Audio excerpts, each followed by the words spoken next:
Okay, much better. Welcome to Juice Food News, and I am your host, King C.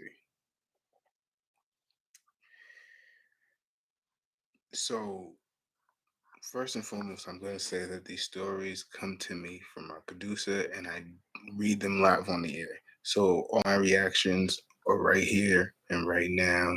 And this is my very first episode. It's our very first run. I've never even done a test run. So, we're just coming in and going to do our thing.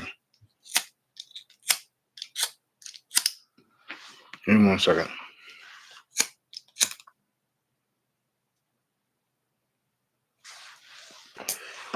Okay, let me get comfortable. Okay, so first story I was sent was story of a man. Headline is on his deathbed. Her father told her a secret. He was a fugitive who had robbed a bank in Ohio. Okay, so let's see. Thomas Randall, was dying of lung cancer and had a secret. On March of 2021, with his daughter at his bedside in suburban Boston. Oh, this was in Boston too. That's crazy. Mm. After his first chemotherapy session, he had made a stunning confession. He was a fugitive. He had won more than 5 decades. He'd been one for 50 years. When he was 20 years old, he robbed an Ohio bank of $215,000. Damn, nice job. Shit. His real name was not Thomas Randall, it was Theodore Conrad. Oh, shit, that's nice. He, impl- he implored his daughter not to look into the case, but after this bombshell revelation, Ashley Randall didn't sleep much that night, so she did what most curious people would do. I'm alone. She says, I'm alone in my childhood bedroom, and I Googled Ted Conrad missing, and the first thing that came up said something like vault teller robs a bank. I was like, oh my God, this is my dad. And that's what she told CNN. This is what she's telling CNN. And there were hundreds and hundreds of articles about him.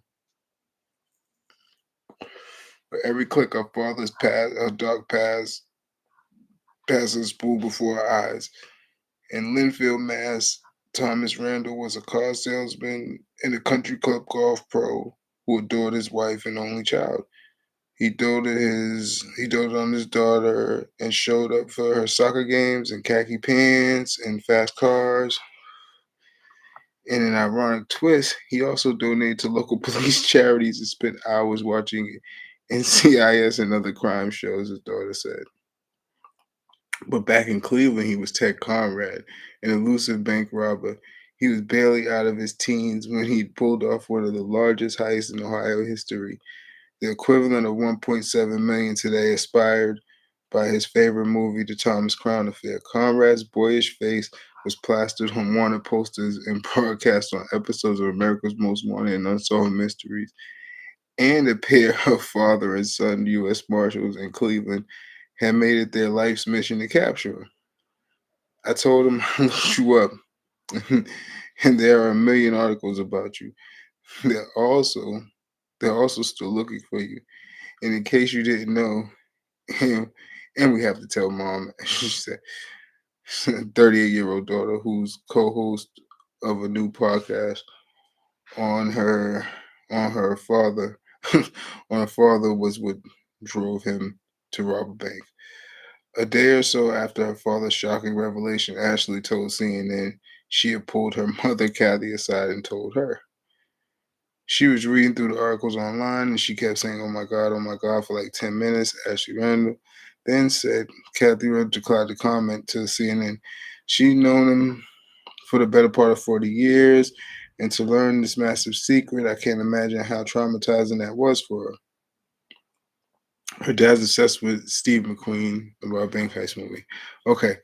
Conrad's disappearance puzzles investigators for 5 decades. Some compared it to the 1971 case of the hijacker D.B. Cooper, who parachuted out of a plane with 200,000 in cash and vanished over the vast wilderness of the Pacific Northwest, never to be seen again. Conrad's heist also sounded like a story from a movie.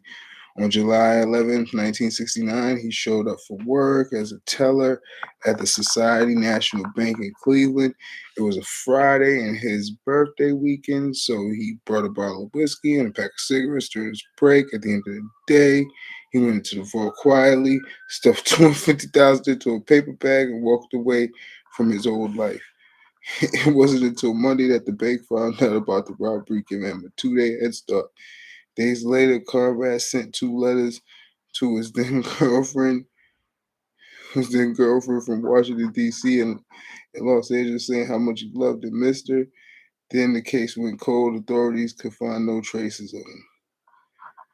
The week after his disappearance, Apollo 11 landed the first humans on the moon. Their historic mission hogged the headlines, and the press soon forgot about the mysterious bank robbery in Cleveland.